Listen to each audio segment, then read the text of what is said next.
Hi guys, it's Blackie and welcome back to the channel. Sorry today's video is a little bit late, but you know, right after Christmas, a lot of things going on, friends and family dropping in, and it just kind of got me a little bit delayed. But what I heard this morning about 10 o'clock was my skillet arrived this morning, and I want to take a look at it. I thought I'd bring you along. Now what this is this carbon steel skillet that SRO, Pathfinder School, Dave Canterbury and them just brought out.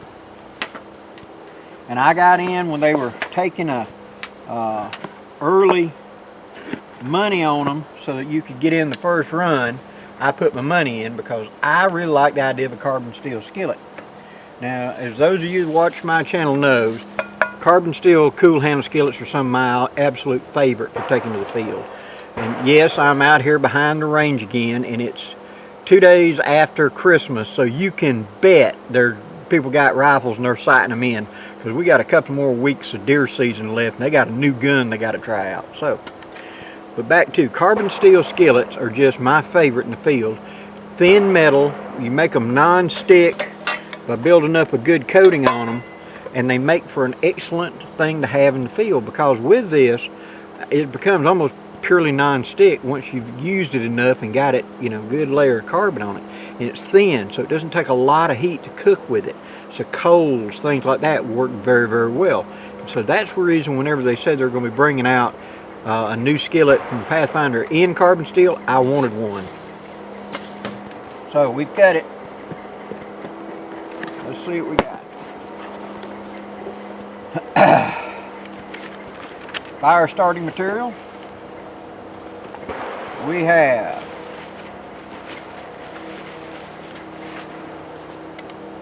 one skillet,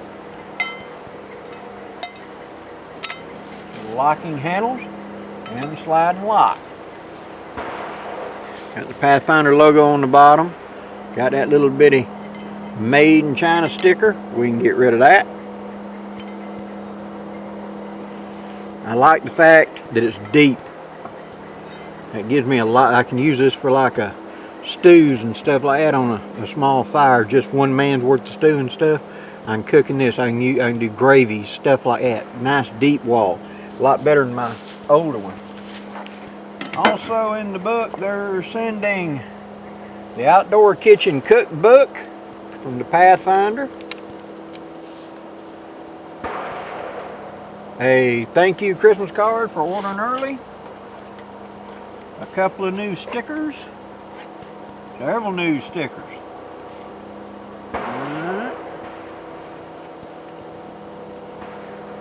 Cool. I can update the ones on my Pathfinder then. We will look at that a little more in just a little bit. Now it's got the sliding locking handle. I like that because that way I don't have to worry about this unlocking in an inopportune time. You just slide the lock back down, you squeeze the handles, and they lock around that way. Stays locked to the bottom. You can slide that lock up there and it'll keep it from coming up because it's tight right there. That's good. That means I can use this as a bowl as well, which is really an advantage in a camp where you can sit there and use this for an eating bowl as well as just being a skillet. Being able to fold makes it goes into storage a lot easier too, to carry it and pack it. Fairly thin metal, but it's already got that anodized coating on it to make it non-stick. Really like that. Now, the original Pathfinder skillet, excuse me, Dave said in his video that this lid fits on that loosely. I'd like to see how that works. Yes, it does. That inner diameter fits. Now, if you were to get a little industrious, you could probably take this lid and bend that lip a little tighter so it would fit, but it does fit on there, and with a little bitty press down it should stay on there. So yeah, that lid can be pushed down and it seals up. That's good, because I really like this lid and this rebated lid for hot coals for making things like pizza and stuff like that in it. And being able to put it in a fire not worry about getting cinders and stuff in your food when you're slow cooking something. So that's really cool. I like that they are interchangeable. And it will fit snug enough that it will just loosely sit on there. If you give it a little pop, it'll stay on there. Awesome.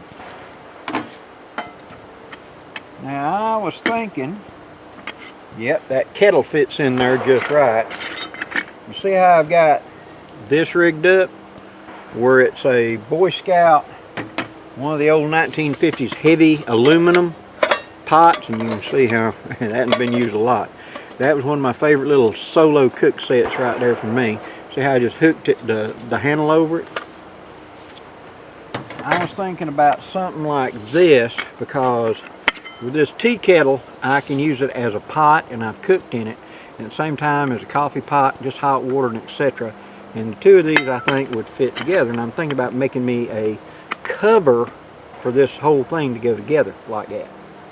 Now I don't believe that they sell these lids separately.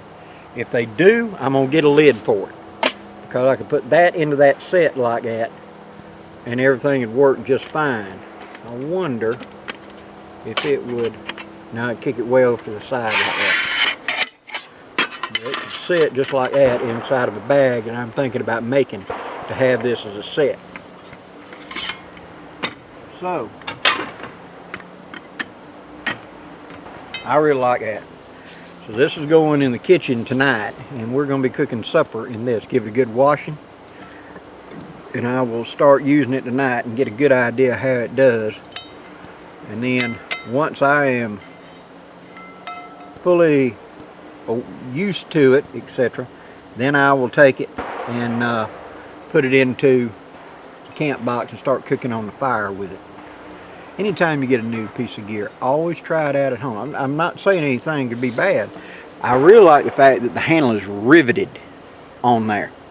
That tells me that ain't coming off. I see so many of these things that are coming out from overseas, and the handles are just brazed or whatever on that, and that's fine on a cooking stove at home, an electric stove or something, but on a campfire it could get hot enough to melt some sort of weld or attach or whatever. If you abandon it in the fire, it accidentally got knocked into a hot fire when you weren't looking, and the handle come off of it. I have melted a cool handle skillet's handle off before by accident. It was left, I had cooked the meal and I left it sitting on a log, and then I'd piled a bunch of wood up on the fire, and I'd walk back over here to sit and talk to everybody while that was going to burn back down the coals. And this wind, whatever, it was so light, one like this fell into the fire, and this handle back here where it's just pressed on metal and all, just warped all to pieces because it was in that red hot fire with no liquid, no nothing to cool it, and that thin metal just got too hot. That was many years ago, and one I don't have anymore, but the handle kind of twisted on me. So I don't ever want to leave a skillet next to a fire, but with it being riveted, there's no doubt that's going to be there. That's stainless steel right there. That ain't going to rust or foul up. It locks into good deep notches. Yeah, it's heavy. That was something I was a little bit, I was afraid it was going to be too thin. But actually in weight,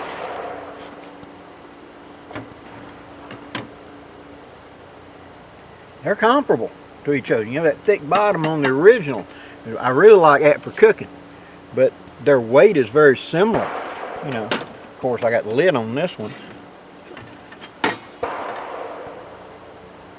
Yeah, it's very similar. And that one is almost the same size. It's deeper because of the way this is curved. But you can see it's almost the same, but in volume I think they ought to be awful close to each other, because of this one has that curl and that one's got that straight wall on it. But still, I'm looking forward to cooking with this. I mean, this was what I was looking for, was a carbon steel version of this. I love my cool handles, and I've got several. But it is an advantage to be able to fold the handle and get them out of the way. Like that. Or even take it off. I'm sure I'll be able to take this off. Yeah. You can take and wiggle that handle clean off. So those times it's just in the way for whatever reason, you can take it off. wonder if I could put that on backwards. Wouldn't lock that like that, you know what I mean, but I wonder if I could. Yeah. Look at that. It'll hang. It locks into the notches. Slide that down. Yeah, you have it like a hanging wok. It would be awkward to cook with it like that, but at the same time, talking about it doing a little bit of stew, I wonder if I could hang it from a trammel like that. That would be cool. I'll give it a try. Well, guys, I hope you've enjoyed this. SRO and them will be getting another run in pretty soon. If you go to their website, I'm sure they'll have information posted about it, but I got in early to get on this first run because this was my Christmas present to me, is I wanted a new skillet like this. And this is, I think this is going to be pretty cool. I really do. And for those of you old silver wolves out there, you're going to understand that my wife, it says I am impossible to buy for Christmas. Because if I want it, I got it. And the rest of it, I'll tolerate, but I really don't want it. And she finds it really daunting to walk into my study and look at all my gear and try to figure out something I really, really want. And so whenever I told her about this coming out, she wanted to buy it, and I said, I've already put the money down, so she just gave me the money back and said, okay, we'll count that as one of your Christmas presents. So it got here a little late, but that's fine. I'm happy with it. It's good to start the new year with something you want to practice with.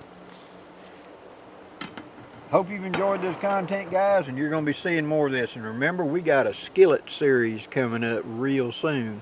When we leave the canteen cup, we're going to bush pots and skillets. I may run them side and side because bush pots are just going to be a bigger thing of the bigger volume of cooking than the canteen cup, and then I might just run the bush pot and canteen cup and the skillet series side by side, and then when they conclude, I'll jump over and do the Dutch oven. How about that? We shall see. Till next time, guys. If I don't see you before, Happy New Year. I hope 2025 is the best year you've ever had, and I hope you really, really have all your dreams come true this coming year. I really do. Till next time, guys, I'm Blackie wishing you safe journeys. Have a great day, guys.